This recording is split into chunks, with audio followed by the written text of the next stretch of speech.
Seat sharing में बातचीत होगी। जो कुछ हमें करना है हम करेंगे। अलग अलग राज्यों में अलग अलग परिस्थितियां हैं, उस परिस्थितियों को मद्देनजर रखते हुए ये सीट शेयरिंग की बात चलेगी। नमस्कार, नवभारत टाइम्स ऑनलाइन देख रहे हैं आप और मैं हूं आपके साथ कुलभूषण दासदेव।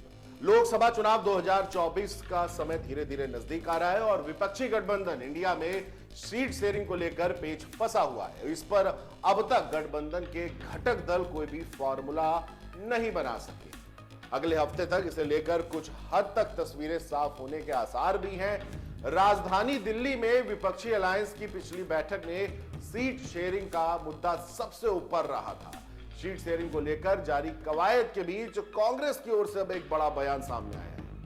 इसमें कांग्रेस नेता ने बंद अल्फाजों के संकेत दिए हैं कि इसे लेकर उसका रुख क्या रहने वाला है। उन्होंने कहा कि खुले मन और बंद मुंह से सीट शेयरिंग पर बात आगे बढ़ाने को बोला है। कांग्रेस के वरिष्ठ नेता जयराम रमेश ने कहा कि हम खुले मन और बंद मुंह से ही सीट शेयरिंग पर बात आगे बढ़ाएंगे। सीट शेयरिंग में बातचीत होगी। जो कुछ हमें करना है हम करेंगे। अलग अलग राज्यों में अलग अलग परिस्थितियां हैं, उस परिस्थितियों को मद्देनजर रखते हुए ये सीट शेयरिंग की बात चलेगी।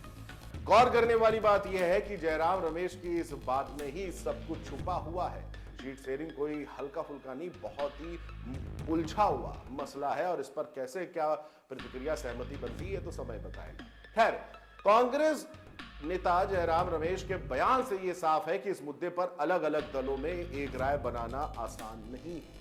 तमाम क्षेत्रीय दल कांग्रेस से इसे लेकर मुश्किल मोलतोल करेंगे।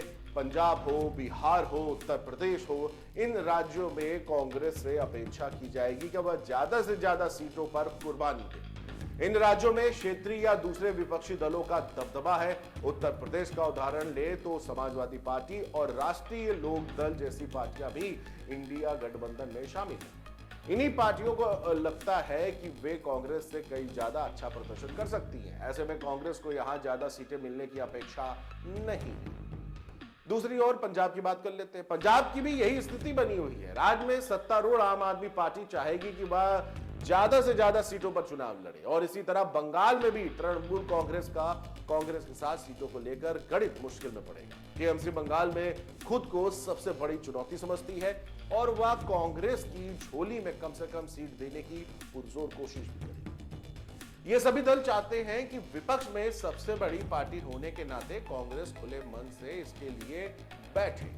जयराम रमेश ने वही बात कही है कि लेकिन उन्होंने बंद मुंह की बात जोड़कर यह भी इशारा कर दिया है कि कांग्रेस सब कुछ कुर्बान ही नहीं करने वाली है। पार्टी स्थितियों का आकलन करने के बाद ही दूसरे दलों के लिए मैदान छोड़ेगी।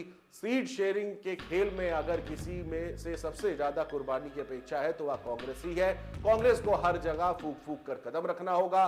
सीट शेयरिंग में उसका अलग गलत आकलन उसके लिए बड़ी मुसीबत खड़ा कर सकता है, क्योंकि अगर साउथ की बात कर ले तो साउथ में भी कई घटक दल हैं जो कांग्रेस से जुड़े हैं और जिस तरह से बयानबाजी आ रही है, चाहे डीएमके के नेता हो चाहे अन्य साउथ के नेता हो, उनकी जो बयानबाजी आ रही है वो कहीं ना कहीं इंडी गठबंधन को आगामी लोकसभा चुनाव में बड़ा नुकसान पहुंचा सकती है। और इसीलिए जयराम रमेश ने अपना जो बयान दिया है उसमें काफी कुछ तस्वीरें छुपी हुई।